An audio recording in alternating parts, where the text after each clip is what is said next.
What we're going to do now is take a time to spin a yarn or two about Andy, some stories that perhaps even the family don't know about and didn't want to particularly know about, but that's what we're going to do now. And we've just sort of decided, man, there are so many people who would like to say something that we had to just make some tough decisions. We just grabbed the people we could and said, man, can you represent a bunch of friends? Can you speak on their behalf about Andy? And so they're just going to come and share.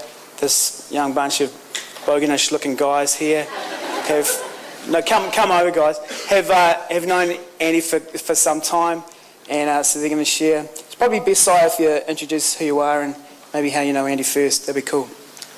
Yeah, hi guys. My name's Simon.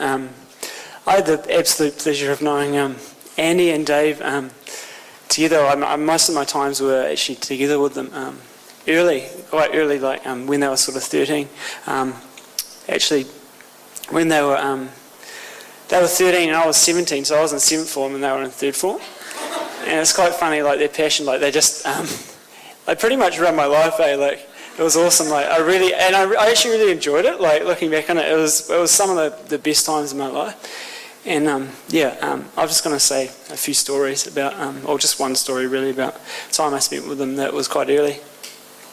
But basically it was the summer of 1998, I think 99, it was the New Year's of 99, 98, 99, and we were all together at a beach camp, like beach mission sort of thing, and we were sort of preaching on the streets, stuff like that, doing this sort of thing, and being the young showman that Andy and Dave were, like, Andy and Dave, they used to put me up to everything pretty much. Like I said, they ran my life. It was awesome.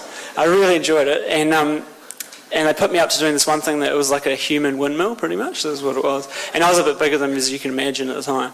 And basically what it involved was Dave being the slightly slimmer one at the time. I know, because they sort of swapped a little bit, like, I don't know, because Andy was on steroids because of his Crohn's a lot, so he sort of was a bit chubbier, a little bit bigger. But that's all good. Like, it's awesome that he had a great body when he actually died, which is quite cool. He'd be stoked with that. So basically what it involved is Andy getting on, or Dave getting on my shoulders, and Andy would hold his legs, and so we'd sort of spin, and we'd start to spin, and we'd spin, and we'd spin, and we started spinning, quite fast, and the crowd was, cheering. They're just like, yeah, this is awesome. This is in front of a big stage, and like being the young showman that he was, Andy was thinking, flip, I've got to take this to a new level, I've got to take it somewhere else, and he was like, I've got to do a spectacular dismount. That's what I'm going to do. And so just in the moment of it all, everyone's cheering, and Andy just like, yeah, let's go. And so of course, you can imagine centrifugal force, what happened. Dave was on my shoulders, and we're spinning at a high speed. Andy lets go. Andy lands like this, going, yeah. And Dave just goes flying to the other side of the room. And he sort of lands in a heap. And actually, that was one of the first of 3 concussions I was involved with. And it was awesome. And actually, to finish the story later on that night, because Dave ended up consequently going to A&E, and Andy, being the great brother that he is, he couldn't leave him there in A&E. So 6 hours later, sharing another passion that we both shared, Andy and I, fire and fireworks and lighting bombs and stuff like that.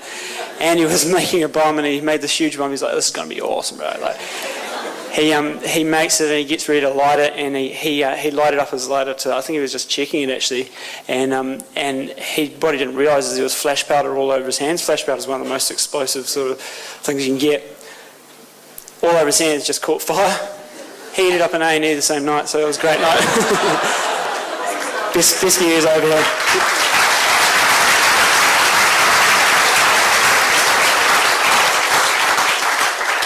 Just while we're talking about the size differences between Dave and Andy, just a quick story I got to throw in. So they were down in Taupo swimming in the pools. I'm not sure if this is where Chubby Wubby got birthed from or not, but they were swimming, and this little 6-year-old girl who had never seen Andy in her life jumps on him, grabs his cheeks, and goes, "Chubby Wubby Wubby, Chubby Wubby Wubby," and would just not let him go all night. Like, she just adored him. This guy she'd never met, which is a bit of a testament in itself. Anyway, my name's Lex, and I suppose I stand here on behalf of a bunch of guys from West Auckland who we spent some pretty important years with Andy and Dave and some of the other guys as a big group. We did so many things together, and we stepped through a stage in our lives together which I hold sacred regardless of what happened. It's a sacred time where we kind of find ourselves, and we're fortunate enough to spend those times with Andy, which I'm thrilled about. Anyway, if you didn't realise, Andy's pretty much good at every single thing he ever tries, and I was kind of jealous about that. But he taught me how to drive a boat, He taught me how to drive a boat, and we were wakeboarding. And so he taught me to drive a boat so I could tow him on the wakeboard. And I'm towing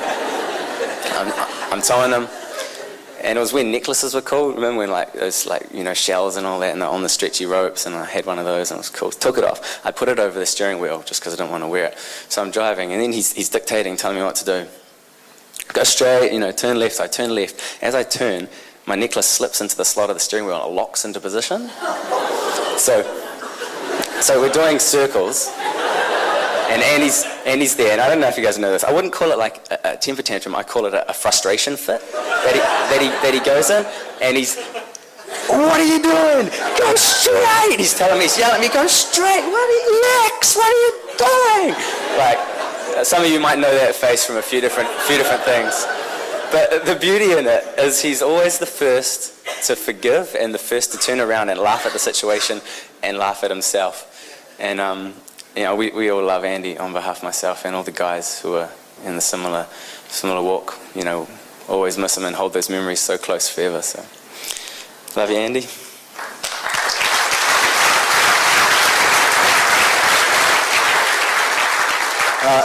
I'll introduce myself. My name's John.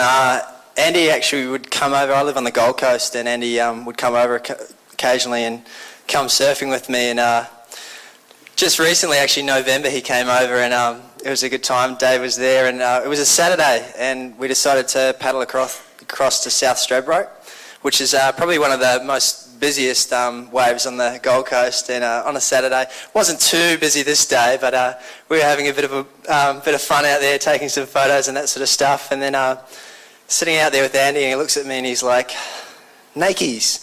So I'm like, oh, I don't think so, man. And anyway, he runs into the beach and just strips off and runs back out and proceeded to clear the peak, and we got a whole bunch of good waves. And this is classic, I couldn't believe it, About 15 minutes, so yeah. And Andy's a great guy, and but he was only he came and visited us at our church basically one Sunday night and hung out with a bunch of our youth the next night afterwards. And he really did have an awesome impact in just that short time on our youth. And let's speak for everyone here. Just say Andy was a great guy and much loved by everybody. And it's awesome to know that we'll see him again in heaven. So thanks.